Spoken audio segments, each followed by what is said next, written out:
আপনি ভারত চলে যান, আপনি দিল্লির প্রোডাকশন, আপনি ভারত মাতার প্রাণ, বুবু জান আপনি ভারত চলে যান। অবশেষে আপনাদের গুতাগুতিতে আমাদের বুবুচান চলে গেল ভারতে। কোনো দেশে ঠাঁই না পায়, আপাতত ভারতেই আছে। যা দুষ্টু পাবলিক। চলুন দেখে আছি এখন সারা দেশের কমেডি কি চলছে। প্রথমেই আসি দুই মহিলার পোলার মধ্যে গুতাগুতি।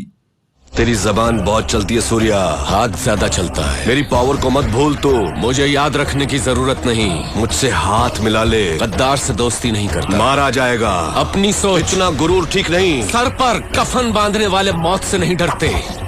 अब निकल यहाँ से। তোমরা জেনে অবাক হবে, আমাদের বুবু পালানোর পেছনে সবচেয়ে বড় ভূমিকা যার, তিনি হচ্ছেন আমাদের মির্জা ফখরুল। আল্লাহ তোমার কাছে বিচার দিলাম। তিনি 5 বছর আগে যে দোয়া করেছেন সেই দোয়াটাই কবুল হয়েছে। হুদাহুদি তোমরা আন্দোলন করলা, বুবু এমনিতেই পালায় যেত। সুতরাং তোমাদেরকে উচিত বিএনপির হাতে ক্ষমতা হস্তান্তর করা, তাদের দেশে প্রধানমন্ত্রী বানানো।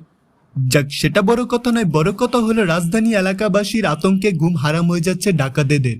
ঠিক মতো শান্তি মতো ডাকাতিও করতে পারছে না।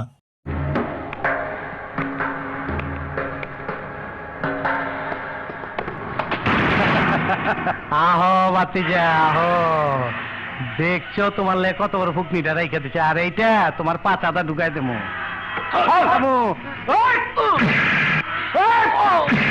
2 hours later.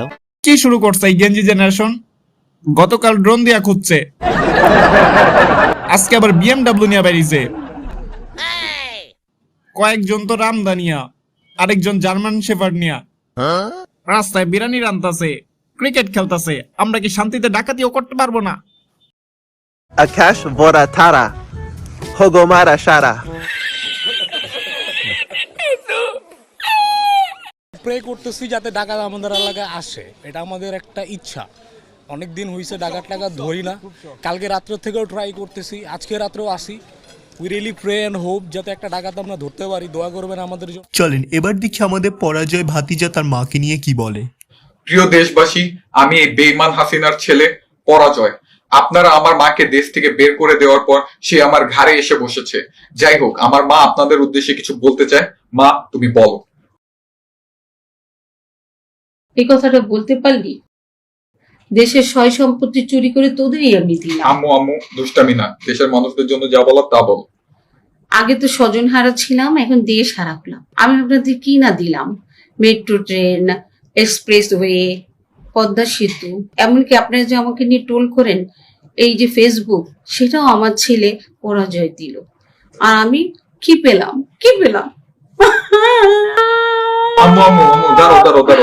আমি একটা জিনিস, দাঁড়াও না, শুনো, আর থামো।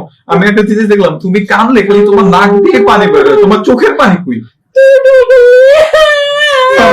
ঠিক আছে। টপা রাগ করে না, লক্ষ্মী সোনা, তুমি আমার চাঁদের কণা, তোমাকে আমি ভালোবাসি। হ্যাঁ টপা, লাভ ইজ পাওয়ার। আপনজন হারাবার বেদনা যে কষ্টে, তা আমার থেকে আর কে বেশি। প্লিজ আল্লাহর রাস্তায় একটু চুপ করেন, এই গল্পটা শুনতে আসি বহুত বছর ধরে। একটু ক্ষান্ত দেন, আপনজন কিন্তু চুপ করতে বলতে আসি। আপনজন হারাবার দুনিয়ার মানুষ মাইরি হেলাই গেছে, আর এইদিকে এসে গল্প শুধাইতেছি কারণের কাছে।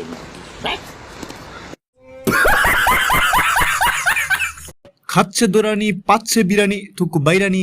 এখন আমরা শুনবো একজন ছাত্রলীগ কর্মীর বর্তমান কাহিনী। বন্ধু তুই কই রে? বাসায়। আজকে রাতে তোর বাসায় একটু থাকতে পারমু? কেন, তোর বাসায় কি হইছে? আরে বেটা, এলাকার মধ্যেই তো থাকতে পারি না, আবার বাসায় যামু? এলাকার পোলা পাইন রামদাও নিয়ে আমার দৌড়াইতাছে, পাইলে একদম মাইরা ফেলাইবো। তুই আমার বন্ধু সাদ্দাম না? হ। তুই ছাত্রলীগের সভাপতি না? হ। তুই হাত দিয়া তুলি মারলে 10 মিনিটের মধ্যে কয়েকশো পোলা পাইন লাঠি সোটা নিয়ে হাজির হয়ে যায় না? তোর বিরুদ্ধে, তোর দলের বিরুদ্ধে, তোর প্রিয় অভিভাবকের বিরুদ্ধে কেউ কোনো কথা বললে হাত পা ভেঙে দেস না? আমার সেই বন্ধুরে কেউ দৌড়ানি দিব, এই কথা আমাকে শুনতে হইব? নাটক কম করো প্রিয়, তোমার কথা আমার বিশ্বাস হচ্ছে না। বিপদের সময় মজা লস। না বন্ধু, তোমার সাথে কিসের মজা লমু? আচ্ছা, তোমার প্রিয় অভিভাবক কোথায়? তার বাসায় যাও। আরে বন্ধু, গুরুরে তো কল দিছিলাম, সে কল ধরতাছে না, মনে হয় সেও দৌড়ের উপরে আছে।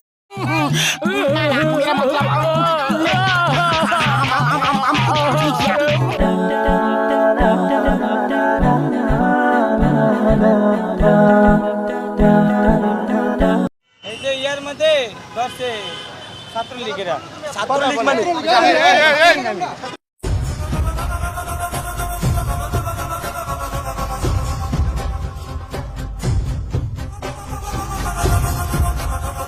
আর 27 নয় আর 10 দফা নয়, এবার এক দফা শেখ হাসিনাকে কবরস্থানে পাঠাতে হবে, এই এক দফা।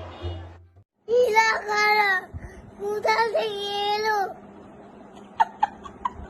আহা আহা